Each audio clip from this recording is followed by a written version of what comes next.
Ladies and gentlemen, what's going on? Welcome. I told you I'm coming on in the mornings. I told you. I'm here. I'm in the building.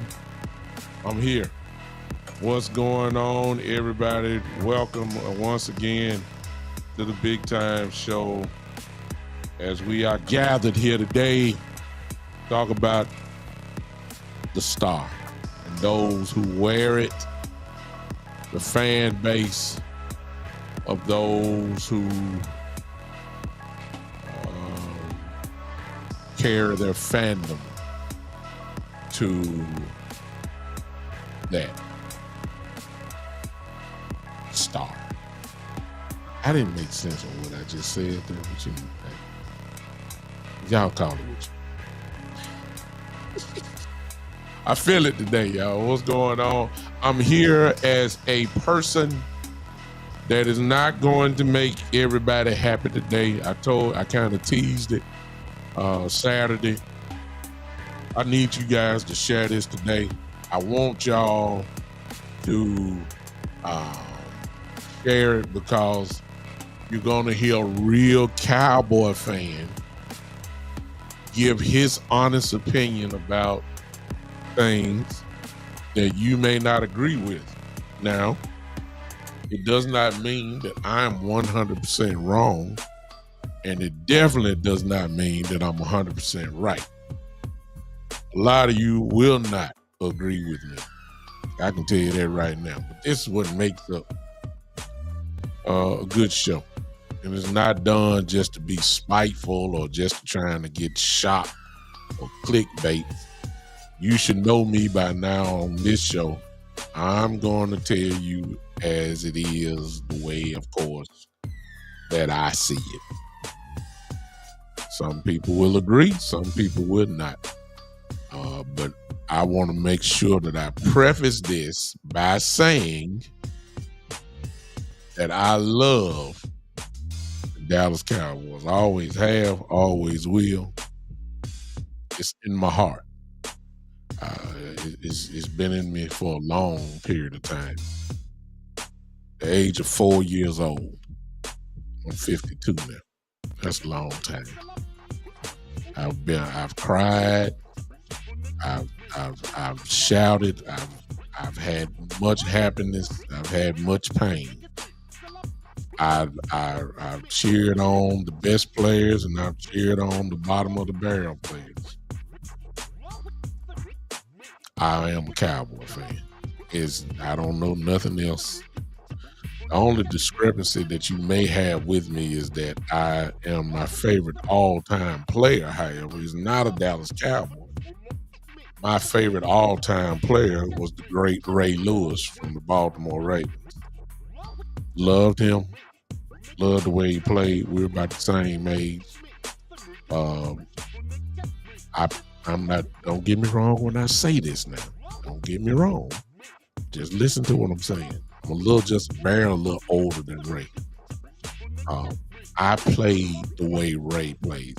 I'm not saying I was on Ray's level by no means, but I played with that enthusiasm.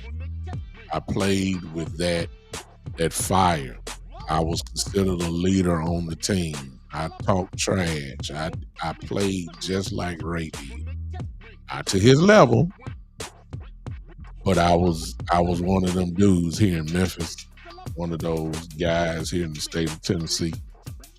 I was one of those guys. There's no ifs, ands, or buts about it. I kept the team fired up, those that wanted to jump in with me. And then my actions on the field or my play backed it up. I used to try to knock people's heads off. I played outside linebacker. I played when I was, just a couple years younger. My freshman and sophomore year, I played corner. And then my physicality kind of made up for my weight. So they moved me to outside linebacker, and the rest they say is history. Many tackles. Many oohs and ahs from the crowd. Getting goosebumps just thinking about it now. Therefore, in high school, ladies and gentlemen, giving you a history lesson, I acquired a nickname. The nickname was Big Time. That's where it all started. Big Time because two things. Number one, on game days, I always dressed. Dressed, suits and ties in high school. Always clean. Professional by day, animal on Friday night. When I dressed on for the game, I was like Dion. I had wristbands, visors, a black visor. I had whatever made yourself look raw. That's what I did. Always celebrating my teammates. Don't let me get a tackle because I'm celebrating. I'm happy. Don't let me get a turnover. Oh my God. It's on and popping in. I'm going to the crowd doing this all the time. I'm doing all it. I'm doing this all the time. I'm crazy. Right? So I know players, real ones, from the wannabes. Seen them for years. Call me out a name, I say, yep, that's a guy. Call me from the rest of them, I say, nah, it ain't a guy. And the guy that we, hey, Jay Bryan, I say, let me speak to everybody. Jay Bryan, you working? What's going on, man? Thanks for popping in on me, even though you're working. Kid Cowboys in the building. Looks like he's coming in doing his usual. Y'all know what that means. Karam, what's going on? Okay, and that's the only people that have spoken. So who's else on here? Hello to everybody that's on Twitter. Appreciate all you guys coming to hang with your boy real quick. Let me share. Hope you guys share. Hope you hit that like button. Hope you guys are helping your boy out by hitting that like button. I would appreciate it so much. Let me share this one last time to a certain group of people, and then I will get to moving. All right. I want to say something that's going to be highly controversial.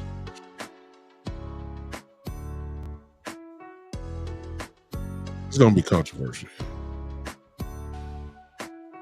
Y'all ain't going to like it either. But I need you to listen and then just be honest. Be honest and then just see what you got to say. Up to that. Janky.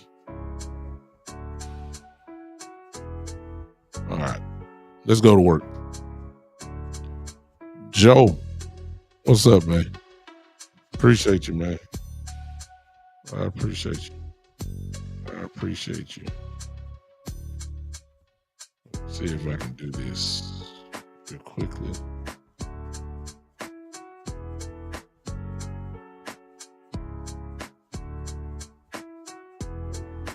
All right. I'm done. All right. Kid Cowboy, I'm going to address you this one time. This will be your first time doing the show that I address you because I don't like what you just said right there. But you're entitled to your opinion. Says Tom Landry didn't like individual hype. Just do your job or pretend you've been there before. Tom Landry will not survive in these players today. That old school wouldn't work now. Even Bill Belichick allowed his guys to do stuff. Saw Tom Brady before the game, during the game. You know how he did his pregame hypeness and all that. He did it every time. It's not, today's players will not work. I was one of those type back then. You know, everybody can't be Christian McCaffrey. You know, everybody can't be Barry Sanders, score and just hand it to the referee. No. The real truth of the matter is, if you really want me to say what I really want to say, I'll go ahead and say it. Black people don't do that. Black people like to show out. Now, I'm just gonna put it like that. Sports, today's athletes celebrate everything every time. They hit a 3-point shot, they got some type of sign. Every time. Steph Curry rarely does not do nothing. He gonna do something if he hit. Ja Morant gonna do something. KD may be the only one, that's kind of keep it normal. LeBron does it. You go whatever sport you want to go to. Baseball players, black people just got a certain trot when they go around. They do all this stuff. I'm just saying, it's just different. Football, if I don't have to say anything, we celebrate every single play. It's just the truth.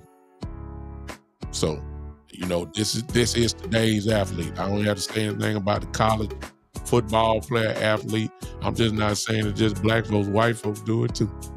Everybody celebrates now. Everything. One tackle, they gonna dance. One first down, they gonna do this. All just one first down. You done got from the 10-yard line to the 20-yard line. That. Tiger never did. You must ain't watched Tiger Woods, kid cowboy. Tiger Woods made the fist bump what it was. The fist pump. How many times you done seen him pump it? That's his celebration. Nobody celebrated in golf like that until Tiger Woods game. So no, sir. You think no? No. Tiger Woods always did it. Big bird come up, fist pump. Every trip. Stop it. This ain't it too many times. See what I'm saying? That what you just said would never work today. This is not robotics. You understand? This is not robotics. This is the freedom. This is how the players express themselves today. Whatever sport you want to go to. Whatever sport. The black athlete, that's just what we do. It ain't just started now. I love Scotty Scheffler. I almost want to do a podcast like the Big Time Show when I first started was about everything. I love it. I want to do everything. I can talk about golf because I played golf and love golf and sit here 4 or 5 hours and watch it. And you're absolutely right. Scotty Scheffler does not celebrate. Well, he let out a few things lately. But that's after he wins. If he make a big putt, he will show just a little emotion. But most of the time, you're absolutely right, kid cowboy. Scheffler does not do anything. He's like a robotic machine. But that's golf's culture. You understand? That's the culture of golf. That's where it always have been. A Tiger Woods celebrating after a big bird or eagle every time he do it. That what he, that's not kind of what golf was used to. Jack Nicklaus never really did anything like that. Never. That's just the culture of golf. You sometimes fall into the culture. So you don't see a lot of celebrations until the end. Or if somebody make a big shot. You don't see that, okay? I agree with you, but that's golf. That's the overall culture. In football, however, oh my God. Oh, no. We celebrating in football. This ain't just started. It's been there. In baseball, the celebration sometimes like a Barry Bonds. Barry will hit a ball, know it's gone, he'll stand at the plate 2-3 seconds before he starts his trot. That's celebration. Ricky Henderson, my God, when he hit a home run, Ricky had a whole goddamn routine, God rest his soul, before he took off. For those of you that are old enough. See what I'm saying? It's just the culture. Football, we celebrating everything. That's the culture. Huh? It was like that. Oh, I understand, but you didn't. I understand, Shane. Hollywood, Drew, that was anomalies. You know what I'm saying? It wasn't like it was back then. You had your Drew, you had your Lynn Swan, your John Stallworth, who celebrated. That's what made them partly unique. Then you had your Steve Largent, who never did anything. You understand? You see what I'm saying? That was back then. Just one of the celebratory type guys. You had a little flair. But now, oh my God, we wide open. We wide open. Basketball. Oh my God, this ain't the Boston Celtics of the 80s. No. This ain't Larry Bird. Bird was a killer, no doubt about that, but you rarely saw Larry Bird celebrate anything. Matter of fact, you really got to go find some real tape to see him. But now, oh shit, everybody celebrate. Everybody. Get one shot. They do all type of stuff like that. Welcome to the Big Time Show. Everybody got me off because I raised it up. I'm sorry. I ain't mean to talk about that. Let me get to what I want to talk about today. Number one, let's tone the emotion down. Hello to everybody again. Let's tone the emotion down. A couple things that have a lot of y'all guys getting upset over Nick Chubb. Look like he gonna sign with the Houston Texans. Why did y'all even think? Fan base, why are we even thinking that Chubb was really a radar on the Dallas Cowboys? Yes, I think that would make the Cowboys better, but now we enter into that world of Steven and Jerry Jones. You know that they're not gonna get Nick Chubb. You knew they weren't. So let's not blame Jerry and Steven. Number one, the truth of the matter is they know a whole lot more about Nick Chubb than what we do. They've seen the medicals. Maybe the Cowboys have not. Maybe they don't even want to know. That's the other thing. They may not even want to know. The Texans, how we know that the Texans, I heard the report said that Nick Chubb was getting ready to sign. He has several teams of interest. You know what I'm saying? How we know it was several teams? It could have just been one. We don't know that. He could have said that just to get the price back up or try to get somebody to make the phone call. It could have just been one, which is really all it takes is just one team. You understand? So we don't need, let's not kill Jerry and Steven for possibly not signing them. The fan base want Nick Chubb. The Cowboys' mentality very well may be that they're good with the running back room. Y'all ever thought about that? Y'all need to share this because I'm just warming up. I forget real ignorant in a minute. Okay? I'm serious. We got to stop charging Jerry and Steven for things they didn't even make the phone call over. The fan base want everybody. The Cowboys saying, no, we're good. We're good. We're good. Karam, yeah, man.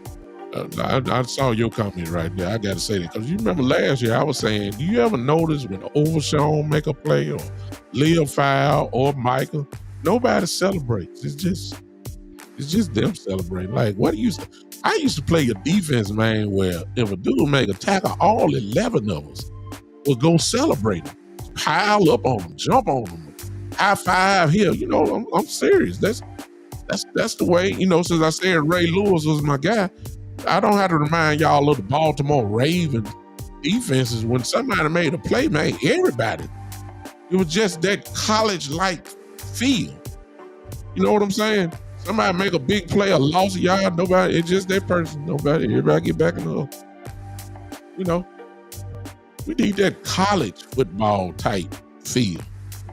It is what it is. You're right, wrong about that. Now, so Nick Chubb supposedly is going with Houston. God bless him. He had a tremendous injury. We don't know where he is, with his health. We don't know how good he is with his knee. We don't know if he lost a step.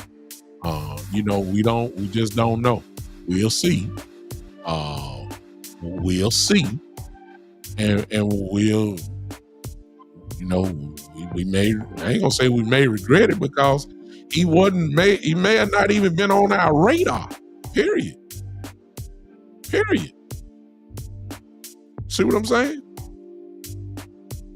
I don't know why everybody think because a name is out, the Cowboys automatically supposed to go do it. I've been trying to tell y'all for years. Stop that.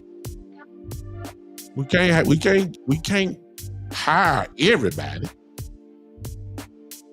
We can't hire everybody.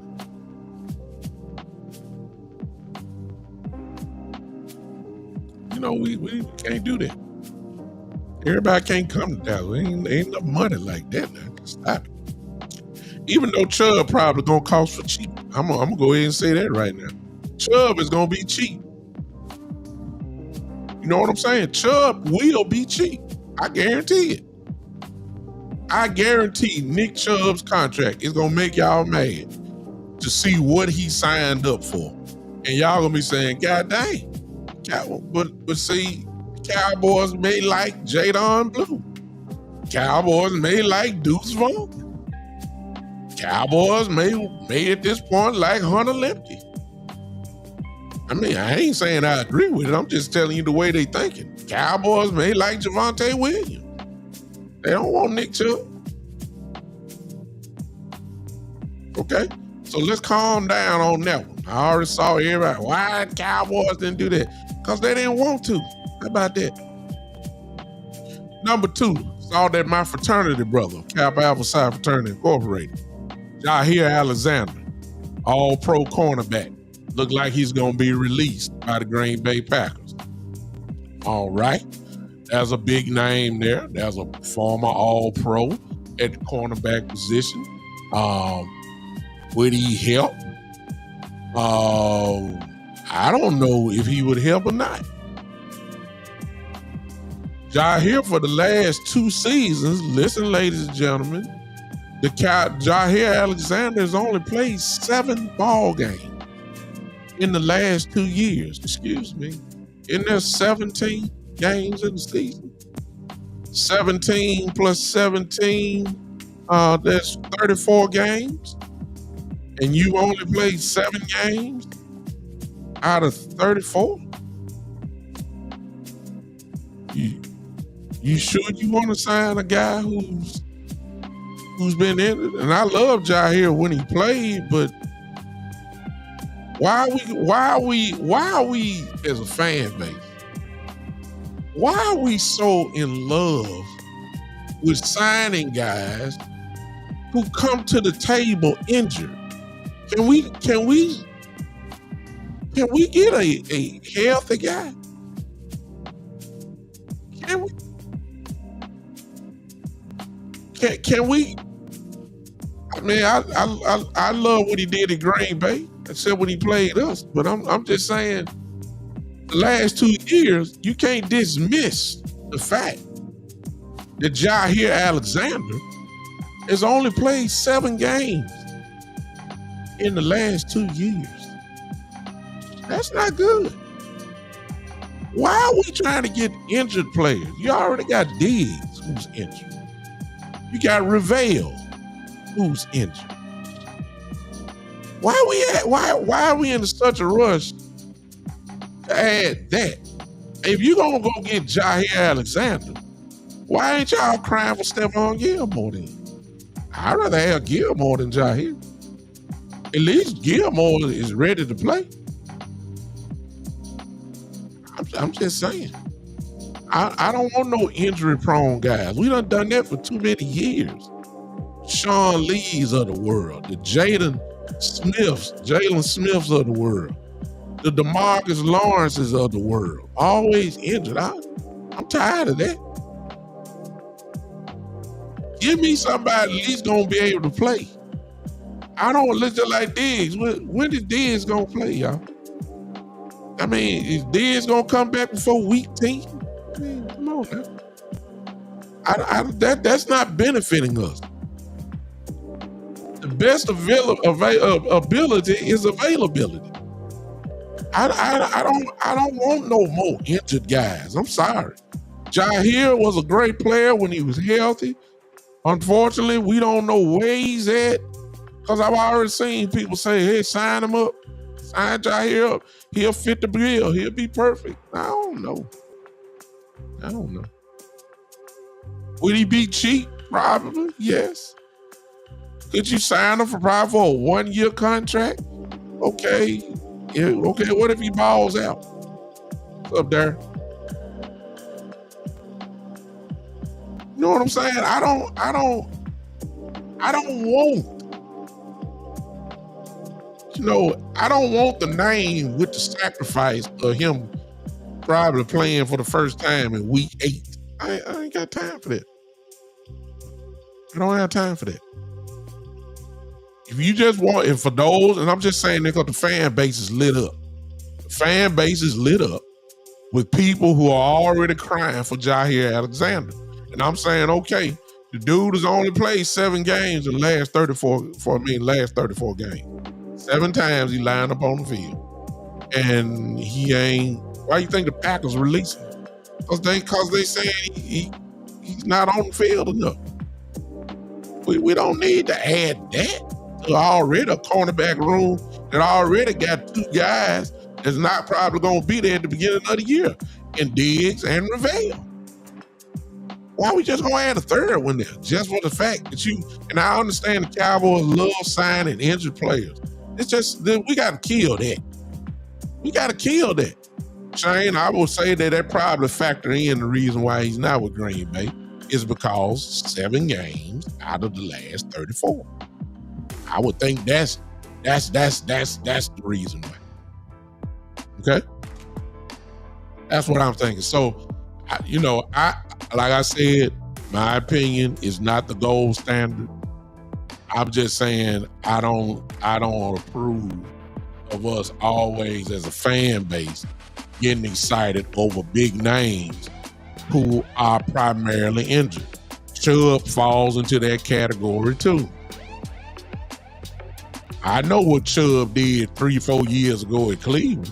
I don't know if he's that guy like that no more. The idea of the names of Joe Mixon and Nick Chubb together, that does sound formidable without a doubt. But how do I know that Nick Chubb is Nick Chubb again? And if he is, hey, the Houston Texans are going to have one dynamic running back room. I'll give it that, but I don't know that. I don't know who all knocked at the door of Nick Chubb. I don't know. If they did, I guarantee you they saw his medical. How we know what his medicals are as a fan base? The answer is we don't know. All we going by is what Nick Chubb did at Cleveland 3 years ago or so when he was a dominant running back, and we automatically thinking that he's that guy. We don't know that. But the NFL teams that have interest in him, they know. They grabbed his medicals and they said, doctors, look at this and tell us what you think about his knee condition. And probably the doctors said yay or nay to his knee condition. And they said, okay, if yay, let's go ahead and sign him. If no, then we don't want to touch him. Could he have helped? I don't know. Just because you're a name don't mean that your resume follows now. It don't mean that. I don't know why we keep doing this to ourselves. I don't know why we keep wanting it. And that's what I only want to do that more. Now, I'm through talking about that because really there's nothing to talk about because they're really not Cowboys. I was just attacking. I don't want to use the word attack. I'm sorry. I was just talking about the fan base who lost their mind about Chubb and Jair Alexander. Just in case y'all don't know, Jair Alexander looks like he will be released by the Green Bay Packers today. Jair Alexander, former All-Pro cornerback, very good when he was on the field, plays, make plays. He's dynamic cornerback. However, he's only played 7 games in the last 2 years. And just in case you ain't figured that out, that's a red flag. Okay? Don't mean you can't sign them. I'm just saying it's a red flag.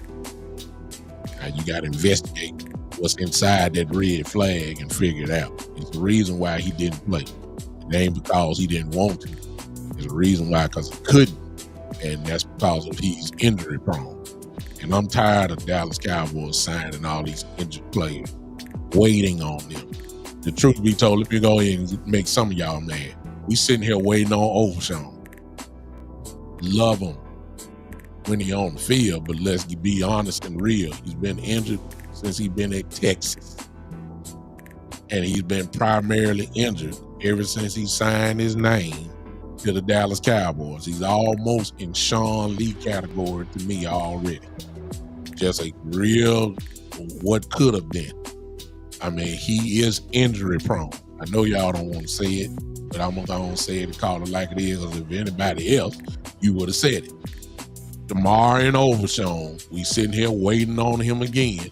And I've been saying that I don't think that he should play this year at all. So therefore, we're waiting. If he does play, they're already talking about Christmas. Christmas? Good God. Hell, if you got to wait till Christmas, we don't need to. Look. Come on now. Come on now. We did this with Sean Lee for years. Look, it is what it is. Yeah, when they're on the field, come on now. When they're on the field, Sean Lee was the truth. Come on now, it's just the truth. But we specialize in injury players, and we sitting around waiting. Jalen Smith, good God, when he first got here, we waited 2-3 years for him. And he still wasn't right. God bless him for his effort. And he made himself into a player for a guy that didn't really have a need. You know, he made it happen. Well, look how long we waited for him. Just waiting. And while we waiting, we ain't attack the area. I mean, DeMarcus Lawrence stayed hurt. Let's call it like it is. I love Tank. Love him. Love the attitude. Love all that he had, but let's just be honest, last 3-4 years, it wasn't a year complete that DeMarcus Lawrence got hurt for a long period of time. If he played more than 10 to 12 games, it shocked most of us. When DeMarcus Lawrence got hurt, just like last year, he gone for 10 plus games. That ain't a good way to build a team. Y'all want to come up to the day? Sam Williams. It's the whole year. We waiting on him. That's what we saying. We're waiting on Sam to take that next step. Okay, we done waited a whole year. We'll see this year. Hopefully his body will last. I mean, the list go on and on. Us, here we go. We waiting on Diggs.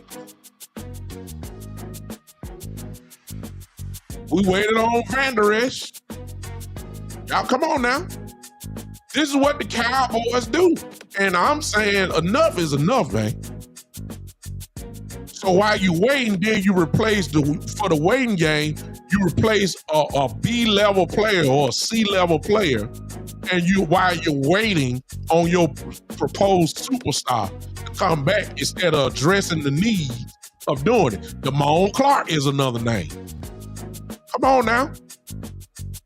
Damone Clark, another one, who had the same surgery that I had with the back. And of course, I'm not comparing myself to him. He's far more great of an athlete than I am. Better shape, all that type of stuff. Damone is still playing. I thought he was going to be out of here, and he very well still could be out of here, but it looked like people are calling his name and all that type of stuff. Don't know if he's going to start or nothing like that, but he may find a spot on the team. But I'm saying, again, we had to wait on him. I mean, the list go on and on. And I'm like, okay, this strategy, this strategy ain't working. You waited on Gallup, gave him money. Michael Gallup found out he wasn't the same.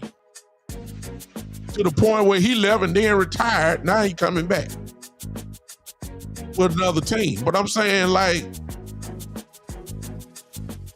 come on now. And see, I done called out at least 9-10 names. Some of you guys are calling out names in the chat.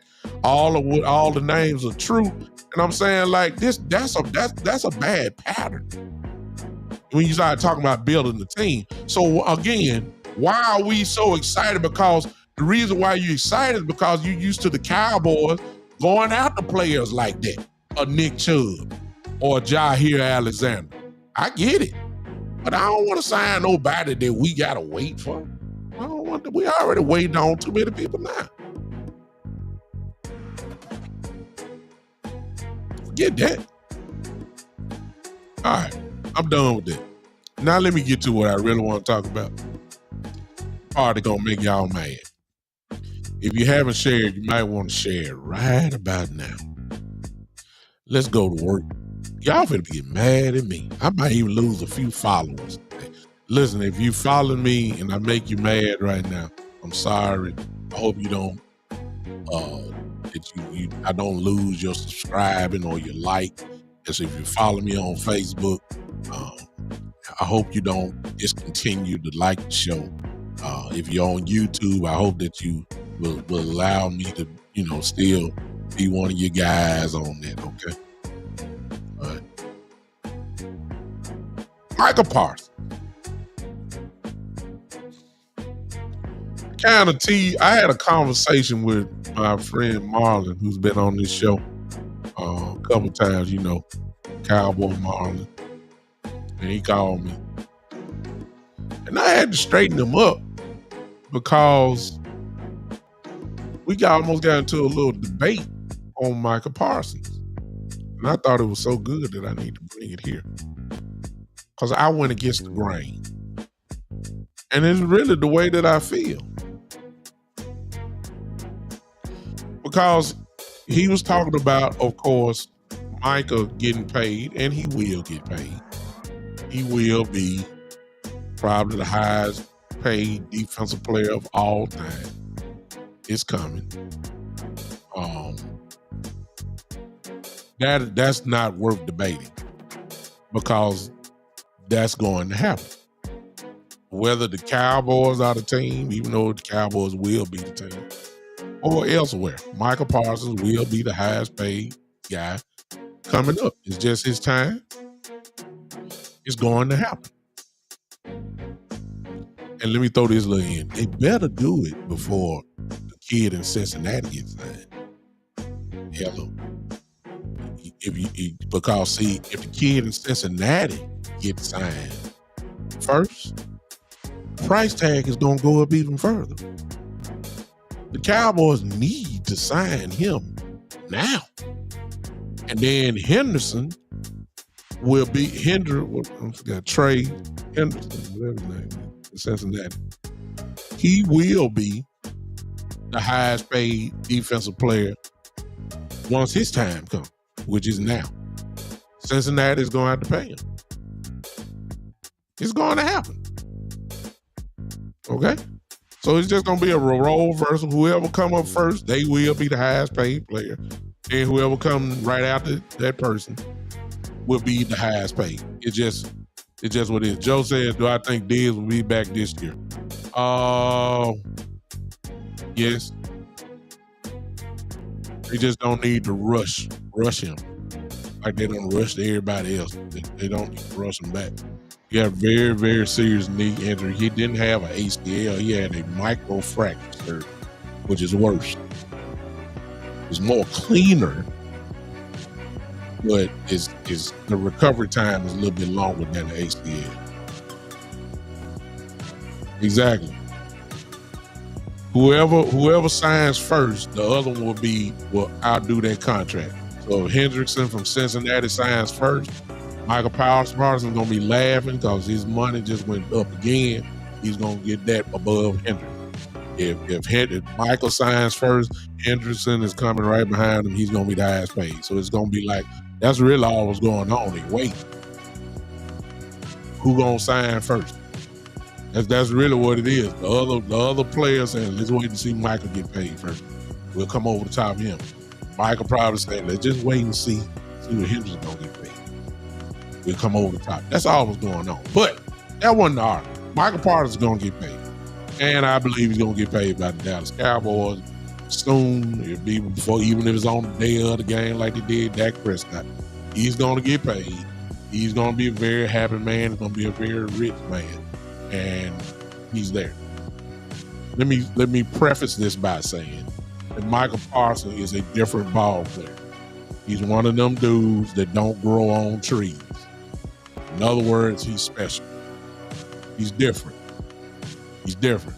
The kid already, as far as sacks goes, he's already on the Hall of Fame track already. It's only one name or two names that come, on where he is now in sacks. There's Reggie White, and I believe I forgot the other guy. Both Hall of Famers. All these guys dominant. Micah Parsons is there. Right now, he's been all pro every year since his rookie year. I mean, the dude is special. When offensive coordinator game plan, they have to game plan for this one dude. You have to look and see where he is every play, because he is a game record. That's what he is. Now, I'm just giving you the facts of what he is before I say what I really want to say. And now I'm going to tell y'all, let y'all inside my conversation. Let me see if I can get Marlon here, because he ain't going to like it. Let me see if I can get him.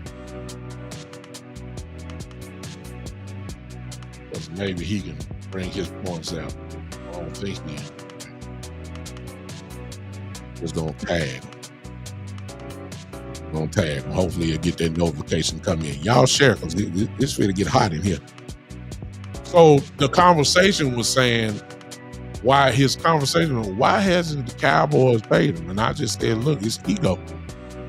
This is Jerry and Steven. This is primarily Jerry with his ego. He did the same thing to Dak. He somewhat did it to CD. This is what Jerry does. Jerry wants to feel like he won the negotiation. That's what he does. That's just what he does. You already know he's gonna pay him. You already kind of know where the numbers will have to be. He already knows all this. Steven already knows all this. They already know. They already done figured out Micah's, salary and all that stuff already in there. They just playing the game. It's unnecessary, but hey, that's what they do. So it's not a question about if he's gonna be signed. It's just a matter of when. All right. And so I was saying ego, and then the conversation shifted to where we started talking about. He started insinuating that Micah Parsons is the best. And it's like a lightning bolt hitting me, and I said, "No, he's not." I'm with you on him being the highest paid player. It's his time. And he's a game rep, and he's great, and he caused many problems. But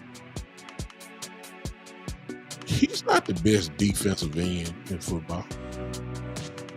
And right there, I'm going to lose some of y'all, because y'all going to get mad. But if you just before you start typing, I need you to sit here and think about it. Because see, when we say defensive end, then we got to get specific. You have to say, is he the best pass rushing defensive end? Argument could be made, yes. Then again, argument could be made, no. Okay? And that's not what we were talking about. My thing was to Marlon, I said, he's not the best overall defensive end in football. He's not. He's not. He's not. And I know how y'all are, because see, y'all gonna make me prove my point, and that's fine. I said he's great now. Okay, and I got my brother in here. My brother just showed up. Okay, he's not the best. Again, my opinion. You may say he is. My opinion says he's not. This is the reason why. Everybody got different eyes. Everybody got different standards. No problem. He's going to be paid as the best defensive player of all time, and he deserves his money. That's not even a question. He deserves his money. I'm not even questioning that. Is he a superstar? Yes. Is he a problem? Yes. Is he a game record? Yes. But he's not the best defensive end in football. Take a breath. Take a breath. Calm down. Calm down. Now let's talk. Here we go. Is he better than Myles Garrett? Nope. You ain't got to type it in. Nope. He's not. He's not. If there's an argument to say yes, then we gotta dissect it. And I'm coming back to Myles Garrett. I'm coming back to that. But because I'm gonna give you both sides of the coin and tell you the truth. Let me throw this in. Is he better than Nick Bosa? I said complete defensive end. Is he better than Nick Bosa? Is he better than Max Crosby?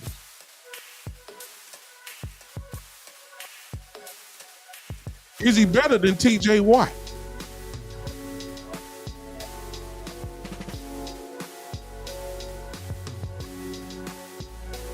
I'm just saying, because we got it slightly construed by saying he is the best. And I will agree with you, he is the best in one area. I say that Micah Parsons is the best pass rushing defensive end in football. Yes, better than Myles Garrett. Yes, better than TJ. Yes, better than Bosa. Better than Aiden Hutchinson. Better than Max Crosby. I say yes, the best natural pass rusher in football is Micah Parsons. No doubt in my mind. See, right there. He is the best. But the problem is that, and now I'm going to coaching slightly, because of the way that the Cowboys play him. I hope y'all are watching me here. He's really regulated to being a defensive end. In other words, we playing him wrong. Because he's not the best defensive player, defensive end in the game. Complete. That means against the run and against the pass. He got one checkbox for me. He's the best pass rush on there. However, when it comes to playing the run, nope. If the truth really be told, y'all, if you really break down film, a lot of people love to say that the Cowboys get ran up the middle. Partially true. But if you really look at film, you'll see that the Cowboys will beat on the edges too. And yes, a lot of those was going towards Micah Parsons because the offensive coordinators figured something out. And if we run at him, we're going to win. Why is that? Because he's a little undersized to be talking about a real defensive end. His game is quickness. His quickness equals strength. But he's really just not the strongest guy to be playing on the edge. Y'all don't like what I'm saying, but I'm just telling y'all the truth. And so when we start talking about the best complete defensive end, the real question now becomes, where does Micah Parsons really stand?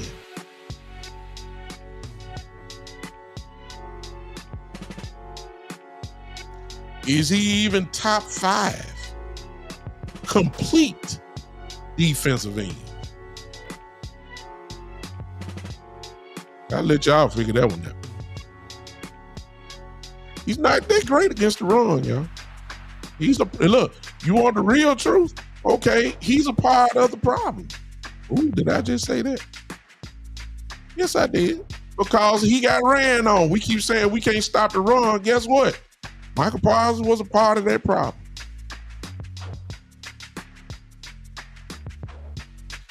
You don't hear nothing about Micah Parsons being great against the run.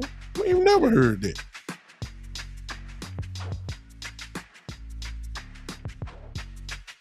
We never heard that.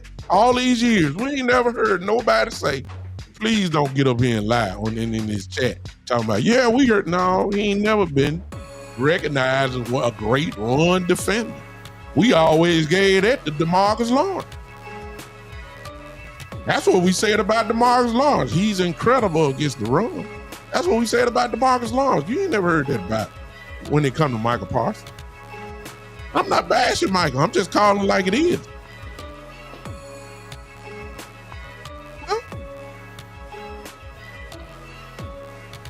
Is he the best on this team, however?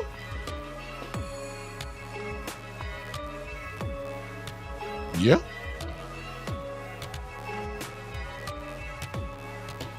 Yeah. On this team, yes. Yeah. Is it good enough for you to be a serious playoff contending defense? Possibly. Possibly. And so we went back and forth on the phone, but he wasn't really listening to what I'm saying. I'm saying, like, he's great, but he's not the best defensive end in football. He's just not. He's not. But I mean, look who I'm comparing him to. I mean, that ain't bad at all. I mean, come on, man. That don't mean because he ain't numero uno. That don't mean that he's trash. No. He's just not the best complete defensive end in football, which is why I'm saying this. Can we finally get a defensive coordinator? But watch this. If there was a such thing as a joker position, which it is on some teams, where you use a player like a chess piece on a chessboard, like a queen on a chessboard, wouldn't Micah Parsons be that guy? Absolutely yes. See, we've been judging Micah Parsons off primarily defensive end standards.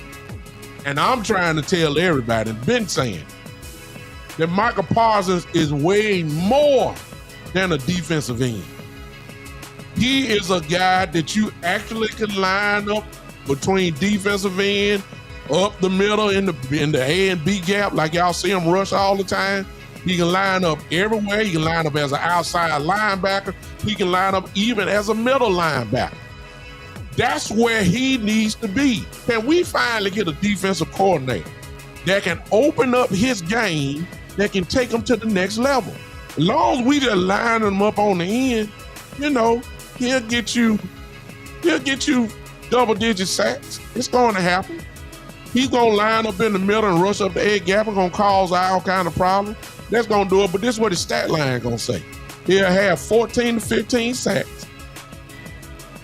But then he only will have maybe over on the year, maybe 45 to 45 to 60 tackles on the year. That ain't good for a player of his caliber. Micah Parsons has the ability, if you line him up right, that he can have triple-digit tackles, over 100 tackles a year. He can have 15 to 20 sacks. And then when and all them pressures, he gonna lead the league in pressures and all that stuff anyway. He can have, if he gets over 100 some odd tackles, I guarantee you, he gonna knock the football loose. That's forced fumbles. He ain't getting that primarily from the defensive end. And if he gets over 100 some odd tackles, and if he gets somewhere between 14 to 20 sacks a year, and he leads the league in pressures, guess what's going to happen? He will be the defensive player of the year, because there will be nobody that would have had what he had in the history of the game. Y'all hear what I'm telling you? It's all dependent upon how you play him. Now, this is where the Sam Williams comes into play.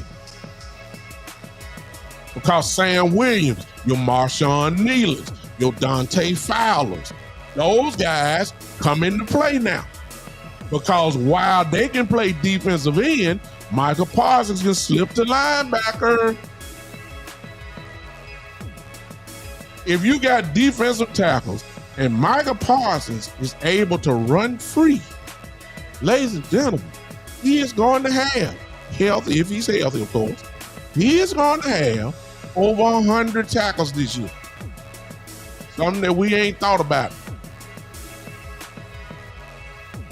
80 tackles a year ain't good enough for Micah Parsons. When you got that type of speed and he's roaming from a linebacker position, hello, this is what will take him and his game to the next level. If you just line him up on defensive end, I call that limiting him. Yeah, he's going to perform. Yes, he's going to be all pro. He's still going to be all pro because his talent level is just that great. He's still going to give you the numbers. Even that defensive end, he's just primarily defensive end. He's still going to give you what he gives you, and it's going to be all pro worthy. He's still going to do that. But if you want to take this dude to the next level, well, you talking about, complete domination? Forget complete defensive end. We talking about a complete defensive player now. This dude's talent level fits exactly the the position that I'm telling him, a Joker type position. I hope Eberflus does this with this dude. I hope so. If all we gonna do is just line him up on defensive end, he's gonna be great, but it's always gonna be a point. I'm trying to eliminate the argument now. I'm trying to get him way past Myles Garrett. I'm talking about way past all the guys I was calling out. I'm talking about way past. You put Micah Parsons in the right position where he can actually you don't know where he gonna line up. You don't know what he gonna do. Let me show y'all, even though it was a different point, different coordinator from last year. All right, because it wasn't Eberflus. Okay. Maris Leofau actually played what I'm talking about, what I want Micah Parsons to play. Leofau lined up everywhere. Y'all remember that? How many plays did Maris make last year? Nonstop. He was playing it. He was lining up in linebacker. He was lining up as a double edge rusher. He was lining up from sometime outside linebacker. Sometime in nickel, he lined up as the middle linebacker. And Leofau was everywhere. That's why everybody high on him right now, saying like, man, if Leofau have a year like he had this year, he gonna take his game to the next level. Please substitute Michael in that position there right there and watch what happens.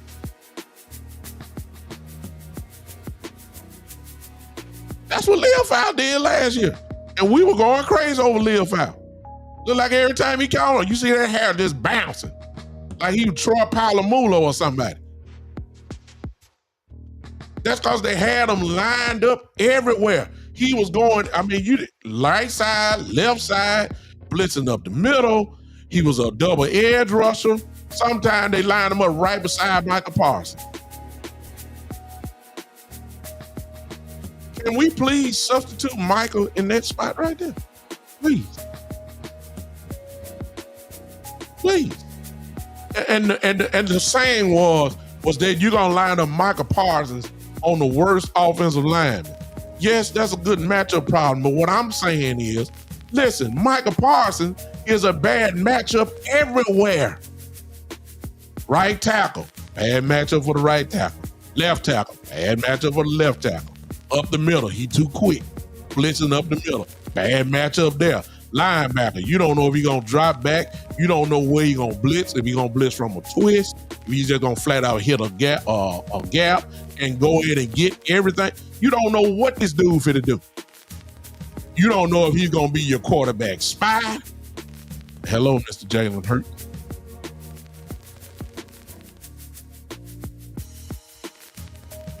I'm just saying, man. I'm just saying.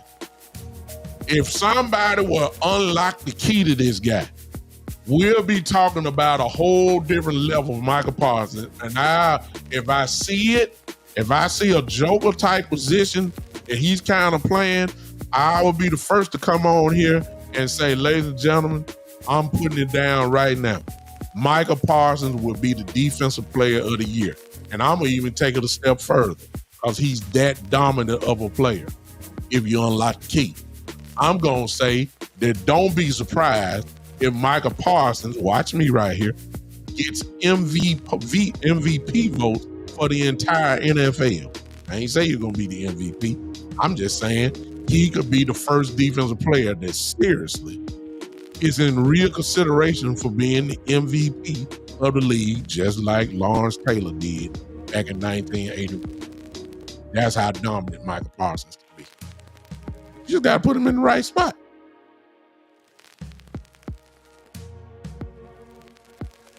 See, there go Drew.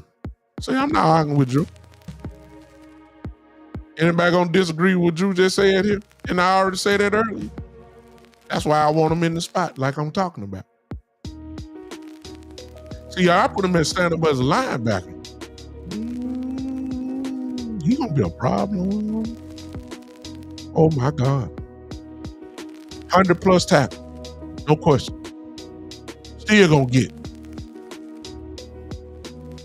Still gonna get his 14+ sacks. But the 100-something tackles is what's gonna be the key. 100+ tackles is what's gonna be the key. If you line them up, I don't agree with Drew. As long as you line them up at defensive end, that's what the play callers have said. Run right at him. Because he's too small. He can't last the whole game. Everybody done figured that out. So since everybody done figured that out, change it up. It's common sense. Stop lining them up all the time as a defensive end. If everybody knows he's a little undersized, everybody knows you run double teams, that'll put the tight end over there, put the tackle over there, just run straight to him. Stop lining them up all the time over there. Sometimes you're going to have to do it. Just can't just line them. Use our left end. What else he do? Use our left end. Second down, left end. Third down, left end. Come back on the next series. He's first down, left end. I'm like, come on now. Change it up. Change it up. Put the right players in the best positions so that they can win. It's common sense to me. He has the ability. He has the speed. Line him up everywhere except in the goddamn secondary. Line him up in the linebacker position. Line him up on the line every now and then. Change it up. And if you do that, you're going to take this dude's game to the next level. Is no question. None in my mind. And so, no, he is not the best defensive end in football. He is not. He's one of them, but he's not. He's not great against the run. Well, I can say he's not good against the run. And I don't think it's nobody better in pass rush, though. That's just my opinion. So where he lacks one part, he's just about the best in the other part. I give him that.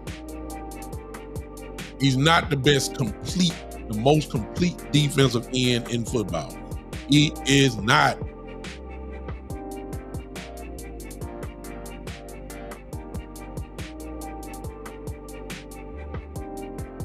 He is not. But if you want to really unlock the key, if you really want to unlock the key on this dude, then what I'm saying makes complete sense. Jay Bryant says this.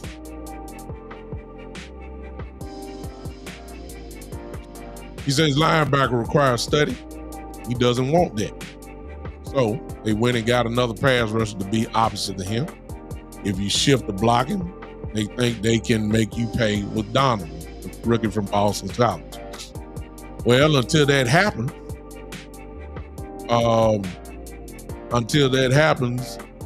then that's when the shift will happen. I believe Sam Williams is going to be a big piece of that too, Jay Bryant. I think Sam is going to come back and going to cause a little havoc. And when that happens, you know, I'm imagining, oh my God.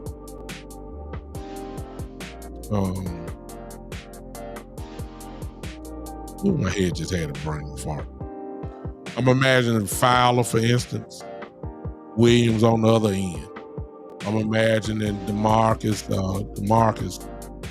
the kid that we drafted last couple years ago, him there, and Sam, or a mixture of Devontae Fowler on the other end. But then that leaves Nealon. That's what I'm looking for.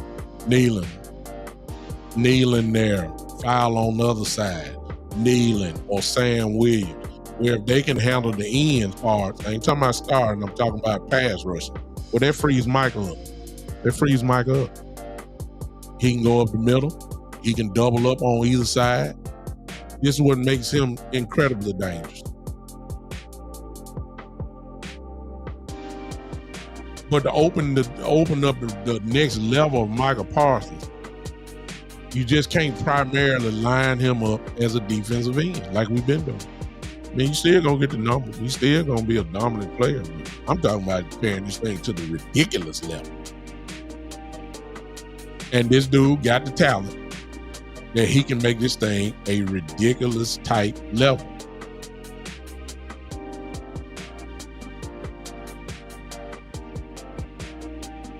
Yeah, I agree.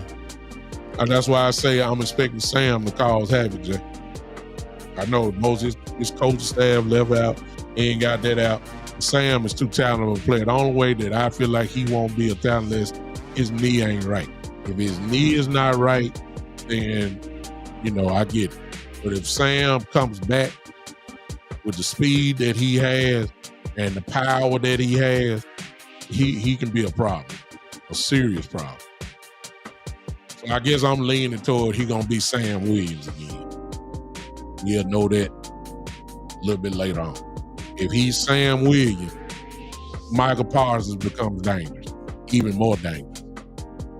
If the kid that you're talking about, Donovan from Boston College, the rookie, if he's more dangerous, if he's what he is or somewhat what he was in college, can't really bank on rookies like that. But if he's dangerous, Micah Parsons become even more dangerous. I know what Dante Fowler gonna bring. Yes, true. There is another level for Micah Parsons if they line him up properly.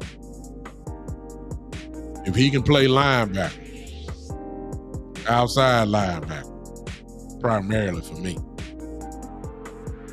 Kind of like what Jay Bryant just said, where he don't have to really call things out. He don't have to be the green dot guy. He can play outside linebacker, read and react.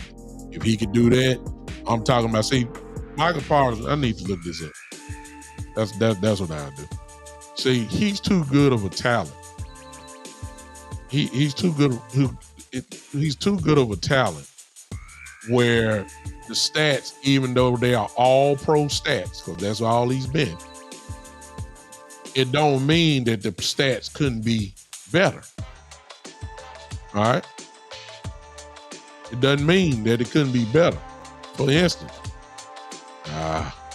just messed it up. I'm about to look and see his highest tackle that he had.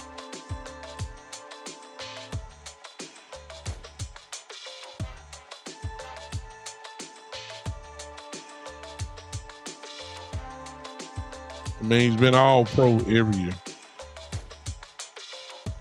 Let me see. Trying to see.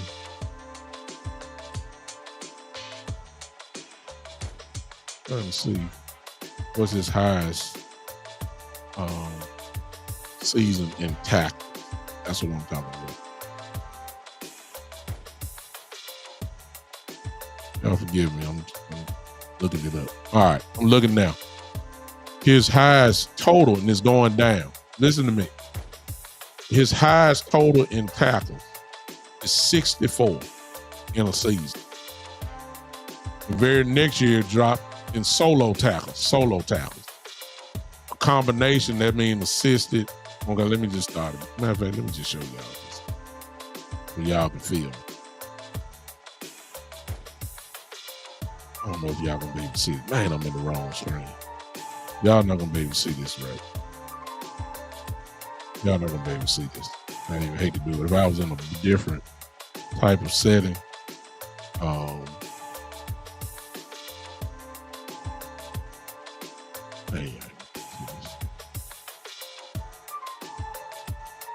can. Well, let me see here.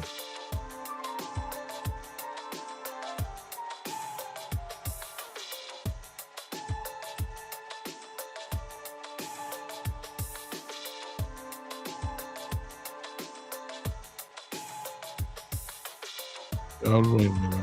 I'm trying to work this thing on the fly, and I know y'all can see that. Let me see if I can do something here. I want y'all to see this.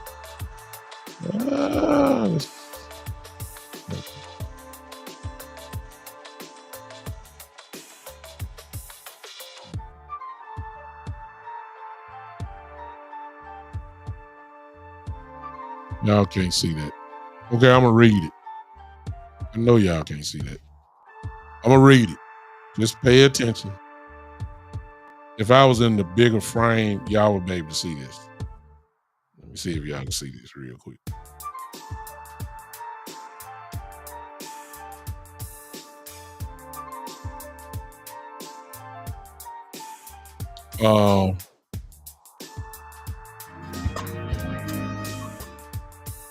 Let me read it. If you can't see it, I'm sorry.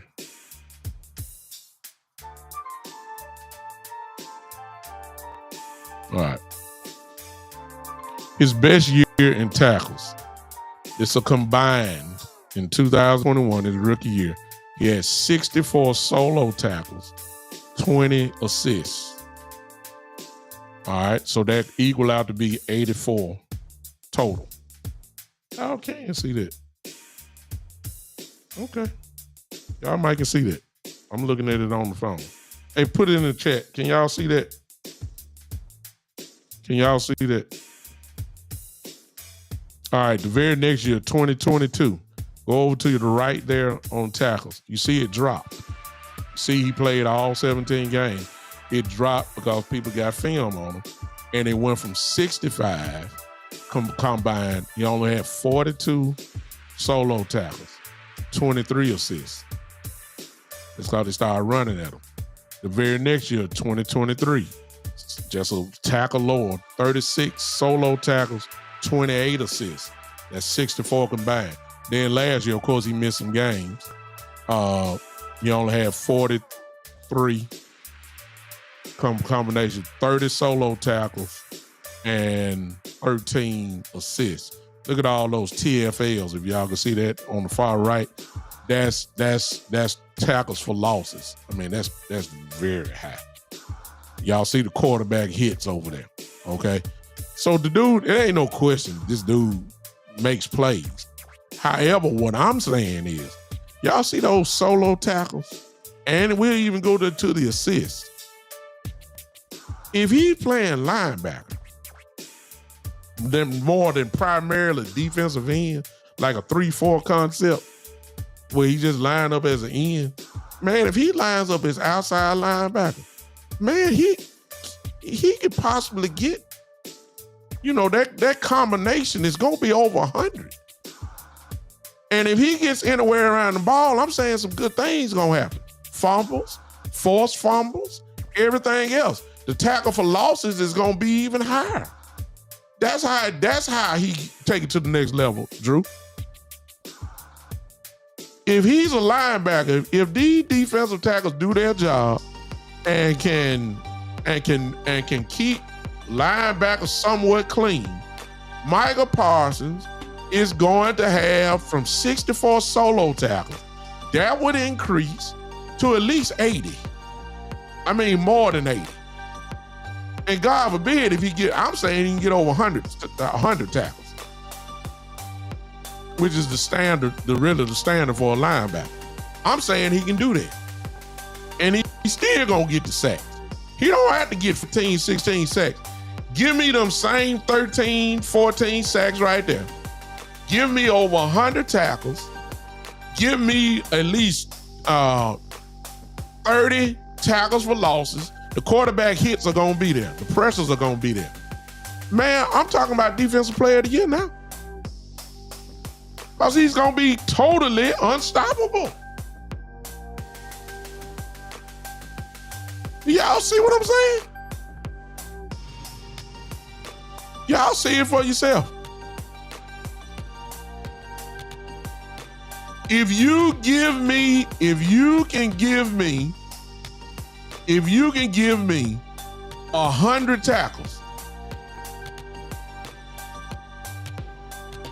Y'all see what Williams said? Y'all remember he was defensive coordinator here before. Look what Sean Lee did. Of course, when he was healthy. Look what Sean Lee did. You gonna sit there and tell me that Micah Parsons can't do that? Come on now. That's how you take them to the next level. We already see all the stats you see now, that's primarily lined up as a defensive end. And those are great numbers. Those are all pro numbers. It ain't no question about it. But man, if you line this dude up, man, I don't know, Drew. When you got to play, I believe you can do both of them. Eberflus is a 4-3 guy, but he runs concepts of a 3-4-2. And you want to mix it up anyway. When you got a special player like Micah Parsons, you got to change it up. You got to change up. Exactly. Thank you, Coach Marv. Coach Marv is in the building, and Coach Marv know that I listen. There has not been, and I'm gonna give credit to what credit is due. I've been saying it for a long period of time, but the one that explained it the best, without a doubt, was Coach Marv. Coach Marv has been saying this since I've known him. I've said it, but I was not as detailed as Coach Marv has been. And I'm telling you, if you look at these numbers here are very good. They're all pro numbers. That's what he is every year. But what I'm saying, and what Coach Marv has been saying forever, that what we're talking about right now, we're talking about a dude that would be, no question in my mind, I don't need more sacks. You can keep the 13, 14 sacks. But if you increase his tackles from, look at his highest number again, y'all. Look at the highest number of tackles he had for the year. Solo tackles, 64. But to go to that combine, that's mean solo tackles and assists. So just give 84. Man, if you line him up like a joker position, that's gonna be over 100. You read the comment that Coach Marv said, you get 135? Oh my God, we talking defensive player of the year. Drew, you missing the point. Sean Lee was a middle linebacker who could play all three. Nobody ain't trying to get Micah Parsons to play middle linebacker. I want him as an outside linebacker, to be the truth. I want him as an outside linebacker. That's where he can read and react. I don't need him with green dot responsibility. I don't want that for him. I ain't saying he can't do it. I just don't want him like that. I don't need him trying to put everybody in the right spots and all that. Micah Parsons needs to be on go. And so, no, he is not. And I'm getting ready to leave, y'all. Matter of fact, no, I'm not. Yeah, I'm going to do this. I'm about to do this. I see I need a little help. Coach Marv, get ready. I'm going to call you right now. You ain't got to call in line. I'm about to call you. Cause see, I need you now. I need you. Matter of fact, I should have, if I would known I was gonna talk like this, Coach, I would have just went ahead and said, let's go and do this show together. I should have done that. But I didn't know I was going right. The Coach Marv, here's the but he was all pro, Drew. He was all pro. That you can't just base Micah off tackles. You got to talk about total impact of the game. You got to talk about pressures. You got to talk about sacks. You got to talk about how many guys are coming his way. That's called impact. See what I'm saying? That you can't judge Mike just off of tackles, just primarily off sacks. You can't do that with Micah Parsons. He's an impactful player, even if he ain't making the tackle. He's an impactful guy. He is. Let me call Coach. Coach, I'm coming. Cause I need you, Coach, to just go ahead and just say I've given the surface level stuff. All right. I need you to give the details of what we're talking about here. All right. So y'all see that. Let me call Coach.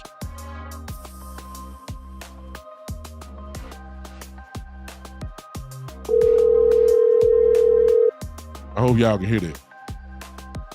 Y'all type in, can y'all hear it? Hello. There he is, the one and only. Ladies and gentlemen. What's going on? I got my coach here. Coach, I hope I called you at a good time. I saw you coming. Oh, that's yeah. You know, I stepped out. But listen, man.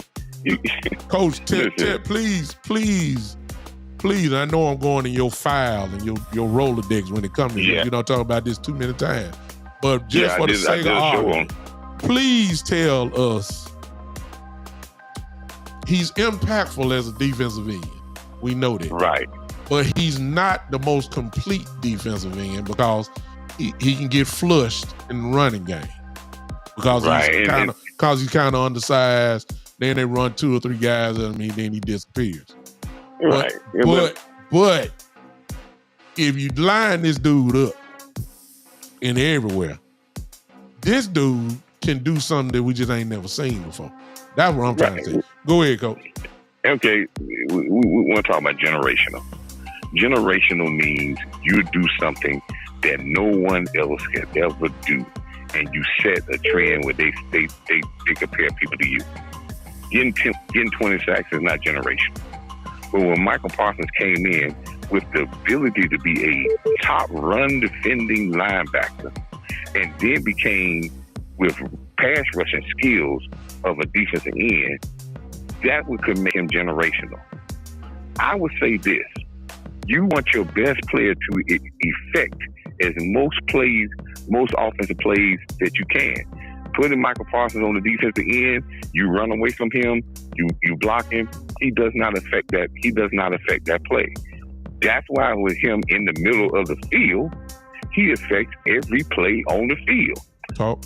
And he got most of his sacks in his first 2 years for blitzing up the middle. Case in point. Give you 2 case in points.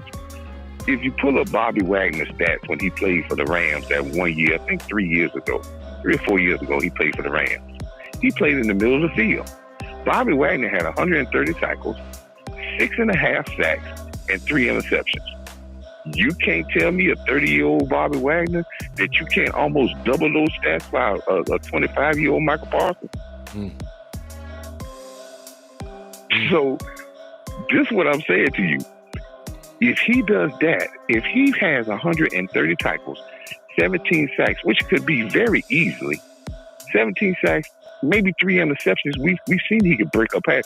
He's going to get interceptions because of his athletic ability. That stats, I don't think you people understand. Those stats have never been done by a defensive player in the history of football in 1 year. when you talk about tackles and that amount of sacks. Mm-hmm. The reason why I say that is 2 years ago in training camp, Zach Martin was talking about Micah Parsons playing in the middle of the field and blitzing the linebacker. He said that gave us headaches because you cannot block him with a little. You can't go say, let's put big on big, and then, okay, here's a linebacker, block him, run it back. Mm-hmm. That's like eating barbecue chicken. Mm-hmm. So you have to line up big on big, which allows other people to get there. Plus, his speed and agility in the middle of the field, guards and centers cannot block him because he's powerful, and if one little juke, he's gone. This is why, but this is the biggest problem, though. The problem is this: Dan Quinn wanted to do this. Mm-hmm. You may have had Zimmer wanting to do this. I got word that this defense is going to be multiple. It wants to do this. Mm-hmm. But I think Micah has fell in love with this rushing the passer from the defensive end because everybody gets excited about facts. But he has got to buy in to being one of the players that when we start talking about players, they'll be talking about Micah Parsons. Like, if he wants to get over the level of Lawrence Taylor, mm-hmm. if he becomes a guy that can dominate 130 tackles, dominate from the middle of the field, and dominate the run game as well as the passing game, there won't be no other person like him. Now, should we crown him there now? No. We have to allow these young players to get up to a level where they earn the crown that we put on their head. Because we put it on there too early. If you feel like you're at the mountain top, there's only one way to go, and that's down. Yeah. And you also have to find a coach that's willing to put him in that spot. So far, and put him in I ain't going to say primarily, but, really use him like a joker. Yeah, he got to buy into it. He got to be, listen, it was asked for him to do these things. Mm-hmm. But he got to buy in to now. Is that going to take him being a level of a conditioning that's going to be superior? Yes. Is that going to be a time where he's not going to be in rotation with the defensive end? He's on the sideline for plays? No, yeah, because yes, he's going to come out very rarely, but you want to affect him. And then when we talk about him playing in 3-4, if you move him from the middle, and I'm not saying you move him from the middle where you're going to have him playing pass coverage all the time, but there's going to be some times where he's going to take the running back because he's going to take something away that you want to get to. And then there's going to be some times where he's going to be coming from areas you can't see him coming from, and you can't even adjust for him. It's almost like this. The triangle offense in basketball made Michael Jordan hard to double team. Mm-hmm. So now, when you can't double team, you can't find him because the offense is so complex where it's hard to get to load up on him. He dominates. Same way in football. If you put him in spots where you can't adjust the load up on him, he's going to dominate the game because that's what you do. Mm-hmm. But he has to buy into it. But the reason why he doesn't buy into it because we got this perception of him getting sacks and that's all it all. Mm-hmm. But I can tell you like this. Quinn was here. Remember Robert Quinn? Exactly. Same Robert way. Quinn averaged 10 sacks a year, went to Chicago 2 years ago, got 19 sacks in a year. Mm-hmm. 2 years later, he out the NFL. Yeah. Because one-trick ponies do not last in the NFL. Most of the time, when you're talking about generational and domination, he's going to get his money. But now he has to look at his legacy of being somebody that is going to be put in a category by himself. Beautiful. I couldn't have said it better, man. So, and check this out. Big Show, I ain't trying to promote my stuff, but I did a show about Micah Parsons, and it was about new role. It's a new role for him, a new leadership role. Mm-hmm. To learn how to dominate from the front. Mm-hmm. Right from the and it talks about his run defense. It talks about all that because he has to be held to a person of saying that we're not criticizing him, but we're motivating him, and he can be a better run defender. And we have to get out of this thing about, well, he's getting double teamed. He's not getting double teamed. One thing I can tell you about this, he has to get to a point where if they try to block him with a tight end or the running back, he needs to come out of day one of practice, the first day of training camp, and say, if y'all try to block me with a tight end or a running back, I'm going to destroy them, and you're going to understand that that doesn't work. If you don't block me with a big, it's no win for you. Yeah, I'm going to wreck this whole game up. It's just that simple. And that will help everybody else, because it'll make you have to adjust just to block him, and it makes your other players better. Yeah. But this guy can go to another level if he goes. That's why Okoye had said it. Playing in the middle of the field, Micah Parsons is down. Listen, Quinn said that, not Quinn, but Dan Quinn said that again. He said, man, his speed off the ball and him in the middle of the field puts fear in opposing defenses, because you bring him, he's automatically going to have one-on-one blocking. You cannot block him if he blitz from the middle with two guys. It's automatic one-on-one. And his speed from side to side and in the quarterback's face is going to put fear in any quarterback. But if he understands that, and he allows a defensive coordinator to utilize him as a swift army knife, like a queen on the chessboard, there you go. This guy can be, then we could call him generational, because he'll do things that Lawrence Taylor couldn't even do. That's true. That's true. Coach, I appreciate you. Love you, man. Listen, everybody on here, y'all should know by now, Coach Mar, Real Talk. He has his own channel now. You know, we all love Coach Mar. Been with the family for a long period of time now. If you haven't subscribed to him, this is stuff that he talks about on his show. As you already know, Coach Mar, incredibly informative, former coach himself, knows the game, can tell you about film work, can tell you about tendencies, can tell you about proper scheming and game plan. This is what you get on this show. So I hope that everybody will find him. It's called Coach Mar Real Talk, and that's on YouTube. So just search that out. Find them. And on Twitter, same thing on Twitter. Coach Mar 19. I'm sorry, go ahead. Coach Mar 1914. Coach Mar 1914 is on Twitter. And man, I'll be going live tonight, talking about defense and about things we need to do on defense and the things I've heard from inside the building. Because I got an inside building source of some things I've heard inside the building that we're going to do. But hey, man, Micah couldn't be generational, but he has to be pushed to do generational things. And 20 sacks is not generational. We done seen that before. We've seen about many people. Appreciate you, Coach, man. Thanks for taking the call real quick. I know it was impromptu, but thank you, sir. Always, I appreciate you, man. Love you, Coach. Keep pushing. Later.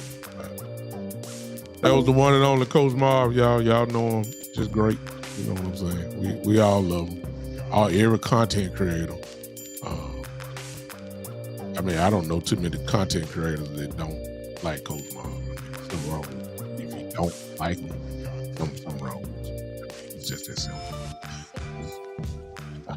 I don't know what your problem is if you don't like Coach Marv. So, Coach Marv is special dude. All right. That's a good way to close it out. Again, let me say it again. Do I think he's the best defensive end in the game? No. There are many that are better than he is against the run. However, there aren't that many that are great as he is in pass rush. It's just, do I think he's the best pass rusher? Do I think? Yes, I do. Yes, I do. But the pass rushers, the T.J. Watt, the Myles Garrett, the Nick Bosa's, the Aiden Hutchins, Max Crosby's, the Hendricksons, they primarily only played at one position. I'm saying that the next level can be taken by Mike Parsons if a defensive coordinator. I ain't saying if he switches them up. You just don't know where this dude's going to be at. He can go to another level. But we were just saying, I don't think that's too far-fetched that Micah Parsons can have over 120 some odd tackles in the season combined. I think that'd be very easy. I think that Drew put on here said that he's only averaging almost 4 tackles a game. Well, if he lines up at linebacker and defensive end, I'm saying this dude gonna average at least 8 to 10 a game. Easily. You do the math. If he just did 8, do the math over 17 games. If he stays healthy. There you over 100 tackles right there. I mean, just simple. He lining them up as a queen on the chessboard will take this thing to another complete different level. It would. And whether Michael buys into it or not, I don't know if he buys into it or whatever, but he needs to. Because this is what the team needs to become dominant. It's really that simple to me. So, I hope you've been informed. Thank Coach Marv for that little 3-4 minute impromptu. I got to get Coach Marv on here so we can go together live, get more of this, and so we can get more education, which is what I'm going to end up doing. I had a few content creators that was on here. Angry Cowboy fan was here earlier. Got to get him on. Got Amp, of course. Got Boss, and got everybody actually.